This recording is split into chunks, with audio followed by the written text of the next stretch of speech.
What actually happens when you quietly save your first $10,000 in 2025? Most people think it's just a number in your bank account. But here's what they don't tell you. Something shifts the moment you hit five figures. Your brain rewires, your options multiply, and the financial game you've been playing completely changes. Right now, 72% of young adults are taking action to improve their financial health, according to Bank of America's 2025 study. They're cutting back on dining out, switching to cheaper grocery stores, and putting money toward savings. Yet 55% still don't have enough emergency savings to cover 3 months of expenses. So what's the disconnect? In this video, I'm going to reveal why your first $10,000 is the most critical financial milestone you'll ever hit, and why it matters more than your first $100,000. I'll show you the exact psychology behind why everything changes at this number, the step-by-step system anyone can use to get there, and the controversial truth about what you should actually do with that money once you have it. Most financial advisors won't tell you this because it doesn't benefit them. But stick around because by the end of this video, you'll know more about building real wealth than 99% of people scrolling past this right now. The mental barrier nobody talks about. Here's something fascinating. $10,000 isn't just a financial milestone. It's a psychological breakthrough. When you're living paycheck to paycheck, every financial decision feels dangerous. That check engine light? Instant panic. Your friend suggests dinner? You're mentally calculating if $25 will destroy your budget. You're constantly playing defense with your money, never offense. But watch what happens when you hit $10,000. Suddenly, that same check engine light becomes a minor inconvenience. You're annoyed, sure, but you're not panicked. You can handle it. And this shift from panic to mild annoyance literally changes your brain chemistry. Neuroscientists have found that financial security reduces cortisol levels, your body's primary stress hormone. Think about that. Your body physically responds differently to daily challenges when you have savings. According to the Federal Reserve's 2023 survey of consumer finances, the median balance across all transaction accounts is just $8,000. If you have $10,000 saved, you're already ahead of the curve. But here's where it gets interesting, and this is the part most people miss: the unfair money risk-reward ratio. Let me show you something that completely changed how I think about money. If you invest $10 in the stock market and earn a 10% return, you make $1. Congratulations, you can buy a candy bar. The risk? You put $10 on the line. The reward? Basically nothing. But if you invest $10,000 at that same 10% return, you make $1,000. Same risk, same time investment. Wildly different outcome. Now, this is what I call the unfair money risk-reward ratio. And it's exactly why your first $10,000 is so powerful. You're not just saving money, you're unlocking access to returns that actually matter. Here's the math that banks don't advertise. With $10,000 in a high-yield savings account earning 4% APY, which several banks offered in 2024, you'd earn approximately $400 in interest over 1 year. That's real money. Leave it for 3 years with compound interest, and you'd have $11,248 without adding a single dollar. Compare that to the national average savings account rate of 0.38% APY. On $10,000, that's $38 per year. You're leaving $362 on the table just by not moving your money to a better account. But here's the controversial part. Nobody wants to say out loud why just saving might secretly cost you. Listen carefully, because this is where most financial advice gets it wrong. Saving $10,000 is incredible, but keeping it in the wrong place is quietly destroying your wealth. Let's talk about what banks don't want you to know. When you deposit money in a traditional savings account earning 0.38% and inflation is running at 3 to 4%, you're not preserving your wealth. You're losing purchasing power every single day. Here's a real scenario. You save $10,000 and keep it in a basic savings account. 1 year later, you still have $10,000 plus $38 in interest. But because of inflation, that money now buys what $9,600 would have bought last year.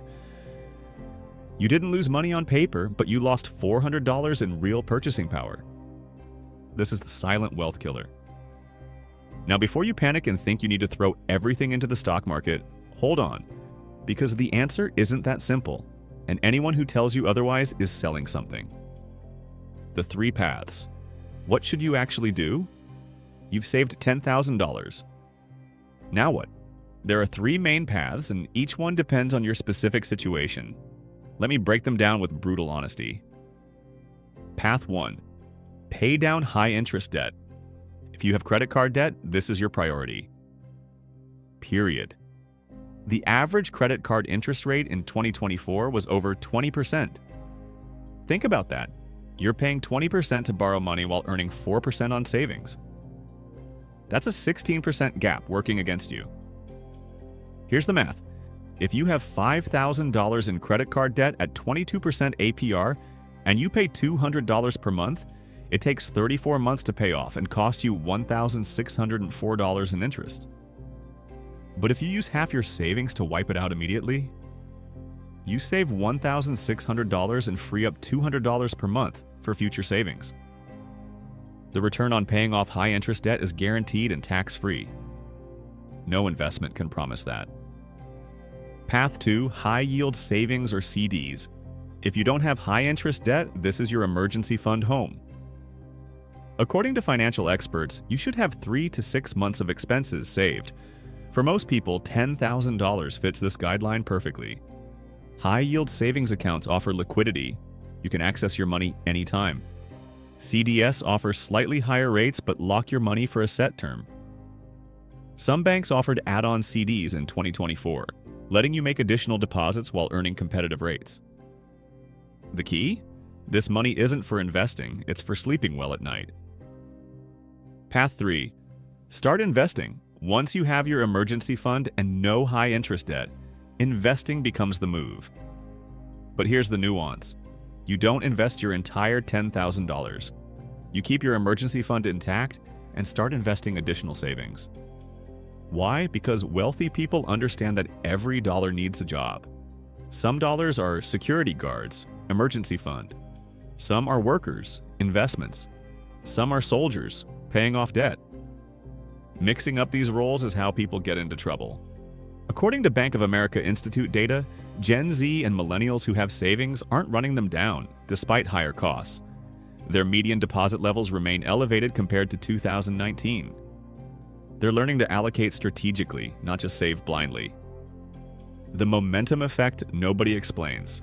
Here's something that will blow your mind about saving $10,000. Getting from $0 to $10,000 is brutal. It requires lifestyle changes, constant willpower, and serious discipline. But getting from $10,000 to $20,000, it happens almost twice as fast. Let me show you the math.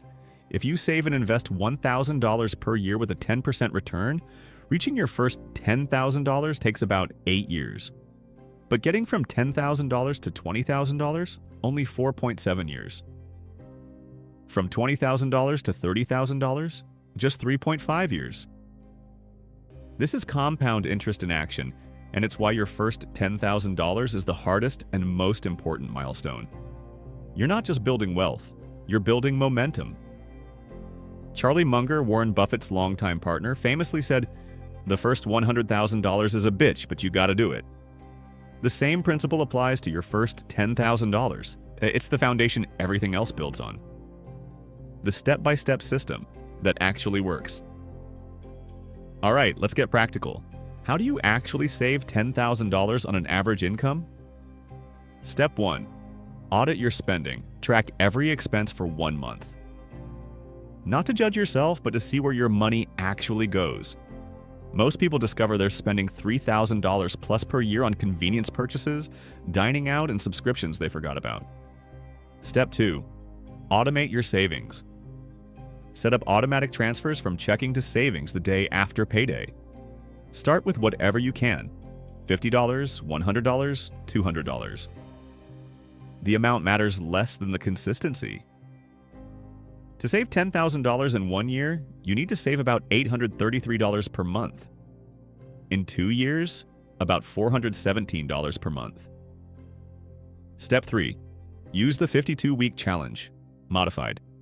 Start by saving $5 in week 1.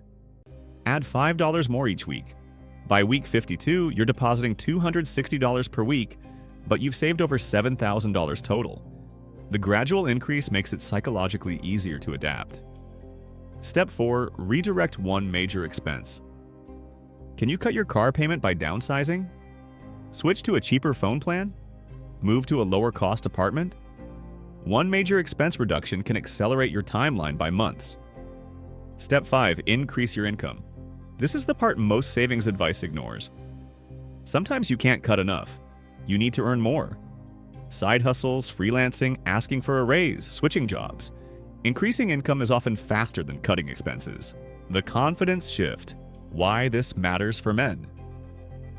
Let's talk about something most finance channels won't touch: the psychological impact of financial security on male identity. When you have $10,000 saved, you walk into job interviews differently.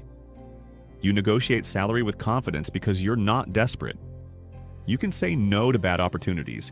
You can take calculated risks. This isn't about toxic masculinity or outdated gender roles. It's about autonomy. The ability to make choices based on what you want, not what you can afford. That shift in mindset affects your relationships, your career trajectory, and your mental health. According to the 2025 Bank of America study, 78% of Gen Z say financial responsibility is an important attribute when choosing a significant other.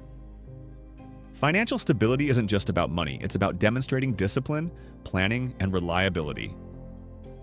The critics are wrong, and here's why. Now, some people will say $10,000 isn't enough. They'll point to rising costs, inflation, and argue you need $50,000 or $100,000 to feel secure. They're missing the point. $10,000 isn't the finish line, it's the starting line. It's the amount that proves to yourself you can do this. It's the foundation that makes everything else possible. It's the difference between being one emergency away from disaster and having options. Others will say you should invest everything immediately, that keeping cash is wasting money. But these people have never experienced the panic of a $2,000 emergency with $47 in their checking account. Financial security isn't just about maximizing returns, it's about minimizing regret. And the regret of not having emergency savings when you need it far outweighs the opportunity cost of keeping some cash liquid. What happens next? So you've saved $10,000? You've built your emergency fund? You've paid off high-interest debt. Now what? This is where the real wealth building begins.